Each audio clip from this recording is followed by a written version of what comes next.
Hello అండి, welcome to Priya channel.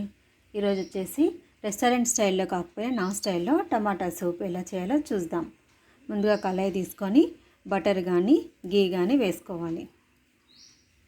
కరిగిన అవసరం లేదు, కరుగుతుండగానే కొన్ని మిరియాలు, అల్లం వెల్లుల్లి ముక్కలు, బగారా ఆకు, ఆనియన్ క్యారెట్ ముక్కలు వేసుకోవాలి. ఎక్స్ట్రా ఫ్లేవర్ కోసం నేను మింట్ వేస్తానండి, వేయకపోయినా పర్లేదు, అది మీ ఆప్షన్.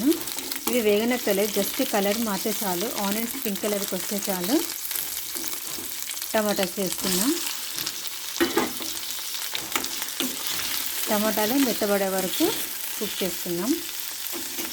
టమాటా ముక్కలు కొంచెం మెత్తబడ్డాక ఒక స్పూన్ మైదా వేయాలండి. ఒక 2 మినిట్స్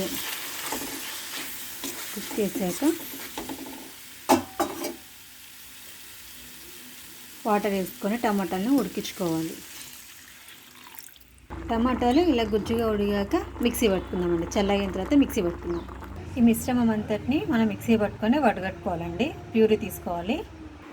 ఓకే అండి, మిశ్రమం అంతటిని మనం మిక్సీ పట్టుకున్నాం కదా. ఇప్పుడు మీకు ఎంత కన్సిస్టెన్సీ కావాలనేది కొంచెం వాటర్ యాడ్ చేసుకొని హై ఫ్లేమ్లో ఒక్క పొంగు వచ్చేంత వరకు ఉడికించుకోవాలండి. ఇందులోకి ఇప్పుడు మనము సాల్ట్ వేసుకోవాలి, కొంచెం పెప్పర్ పౌడర్ అండ్ ఒక స్పూన్ షుగర్ వేసుకోవాలి. అంతే అండి, ఎంతో ఈజీగా ఉండే టమాటా సూప్ రెడీ. పైన కొత్తిమీర జల్లేసుకొని మనం సర్వింగ్ బౌల్లో సర్వ్ చేసుకోవడమే. Thank you for watching. నచ్చిందా? మీరు కూడా ఒకసారి ట్రై చేయండి, లైక్ చేయండి, షేర్ చేయండి, సబ్స్క్రైబ్ చేయండి. Have a nice day.